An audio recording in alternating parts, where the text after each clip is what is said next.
Hi, I'm Chris Fitch. This is my sculpture Tantalus Mackerel. And today I thought I would try to describe, for all of you lovers of mechanical sculpture, how this thing actually works. The action of the fish is pretty complex. First of all, the fish has to be swimming all the time, with its mouth moving as well. And when it's swimming underwater, it has to look like it's swimming against the current. The arc of the fish also needs to be controlled by the degree to which it tilts at any given point in its trajectory, so that it looks like it's going up to smell the bug, and then when it dives back down, that all has to be controlled independently. If we look at the back of the fish, we can see that it's divided into three sections that are hinged together, and the front section is connected to the back section with a linkage, a hinged linkage.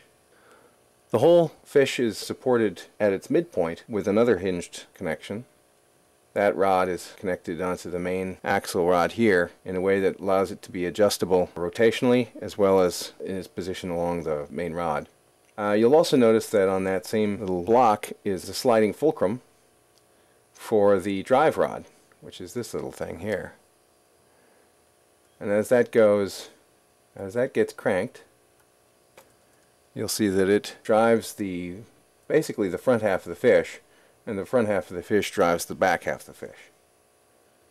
There's also a little linkage arm that's connected off of the main drive that has on the front end and the back end these very, very small universal joints that allow it to move through three-dimensional space to drive the jaw. On the back half of the fish, we see a number of pulleys here and a little gear drive as well in the back. First of all, this main drive here drives the head of the fish, and it simply goes around in a circle. That's actually being driven by this small gear right here, bevel gear, which is being in turn driven by this bevel gear here. And the reason for that setup is because even no matter what tilted direction the fish is, it still will drive the fish swimming mechanism.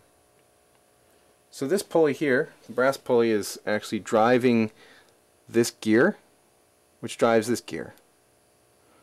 And this pulley here is actually being driven by this chain, so it's a sprocket, and that determines the direction in which the fish is tilting. So you can see it can swim no matter what direction it's tilting. If we follow the tilt drive chain down, we find that one end goes around a pulley at the back of a cam and then connects to the cam follower right there. That cam follower reads the information coming off of this cam. I've replaced this pulley with a crank for the moment. That cam gives the information for the degree to which the fish is tilting. The other end of that string is simply connected to a spring which keeps the cam follower up against the cam at all times. The other pulley, the one that drives the swimming motion, has a belt that goes in a figure 8 all the way down to the bottom drive pulley. Again, I've replaced that pulley with a crank just for this demonstration. And what the figure 8 does is to reverse the direction of the rotation from the crank to the output. Now you may have noticed that there's another spring right here, and you may be wondering what that does. That actually keeps tension on this belt right here between this pulley and that pulley. And the way that it does that is that this entire, I'll show you as I pull this off, you can see that that whole thing slides and creates tension. So this connection, which is that whole piece up there, is connected on a slide, which is spring-loaded against that pulley. There's also a little set screw right here that allows me to slide this whole unit in and out so that I can remove the whole fish piece and work on it separately if I need to. Now let's take a look at our inputs. So far we want to get an input there and an input there. Those correspond relatively to this input here and this input here. So this one is driving the swimming motion, and this one is driving the tilting motion. Now if we start with our crank over here, this crank is actually a one-directional crank. It only grabs in one direction, and that's because I have a one-way roller bearing on the inside there riding against a hardened steel shaft. So when I turn it, it only goes one way. If I turn it the other way, it doesn't do anything. That's driving a large steel, you can hear that, large steel flywheel, which buffers the motion, keeps it smooth, and prevents people from cranking on it too hard and damaging it. Smooths out the motion. Directly from the input shaft is a chain drive that goes up and drives the waves. Of course, they have to be driven so that they go in the right direction, so that the fish looks like he's swimming upstream and not backwards against the stream. Okay, let's see what happens after we turn the crank. When we turn the crank, that main shaft turns. Behind this baffle here is a series of chains and sprockets. This one here is driving this pair of sprockets here, but with a figure-8 chain so that it reverses the direction of the secondary pulley. There's also a little baffle here that prevents the chain from catching as they pass over each other. So you can see like that. Now that comes out in the bottom here and then goes down and drives that large main drive sprocket down at the bottom. The main drive, as it exits the speed-reducing direction chamber here, on its way down to driving the main drive sprocket there, gets tensioned by this arm here and pulley. Just an idler pulley with a spring tensioning it there. That keeps it in good contact on the two sprockets. This main drive here is attached to a twin drive up here via this sprocket here, which is attached to the big one. So when that large sprocket is turned, these two sprockets turn simultaneously. Attached to each of these secondary sprockets is a double crank made up of this arm and this arm. This arm is attached rigidly to each of these larger sprockets, and then there is a pulley attached rigidly to the axle, which in turn is attached rigidly to the back here, that drives these pulleys here, which drive the secondary crank. So the first crank is attached to the large sprockets. Second crank is effectively chained to the back here, to this sprocket. So let's see if I can show you.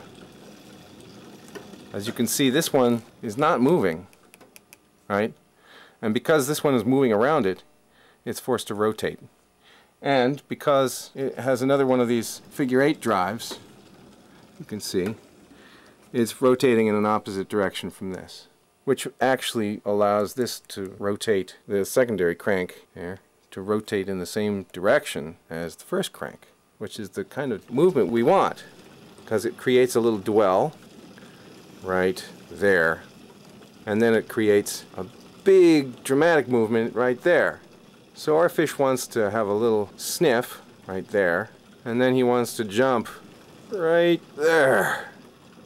Well, now we've got a double crank providing the overall sweep of the gesture of the fish jumping into the air after the bug and then coming up and sniffing it first and jumping again. We've got that sweep with the dwell on one part of the action and then the jump on the other part of the action. And that's created by that double crank. Well, now we also need to drive the tilting mechanism, and we need to drive the swimming mechanism of the fish itself.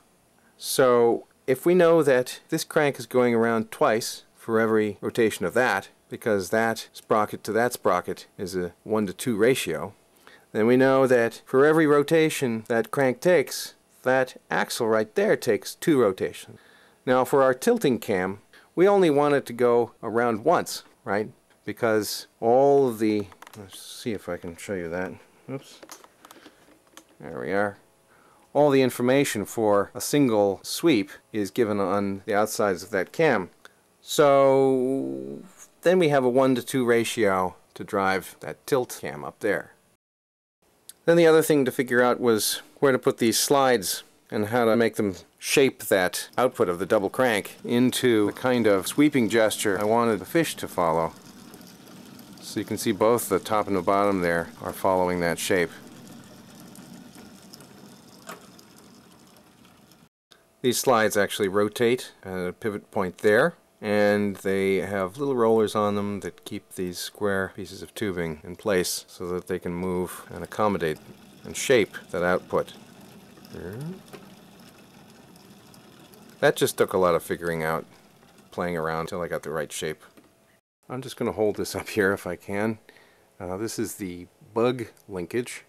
It's basically just a parallelogram linkage with an arm attached, pivoting arm, and that point of attachment is adjustable so that I can fine-tune the way it shapes the movement of the bug, which is up there attached to the end of a wobbly wire. When the bug's linkage is superimposed over the fish's linkage, it creates a similar shape but with subtle differences. And you can see there they're similar. There the fish has a little bit more of a dramatic expression. The bug has a much more horizontal expression, which coincidentally keeps it from drowning, as it turns out. And that's it. Now you know everything you need to know to make one of your own. If you want to keep up to date on my projects, like me on Facebook at Chris Fitch Art and Design. And thanks.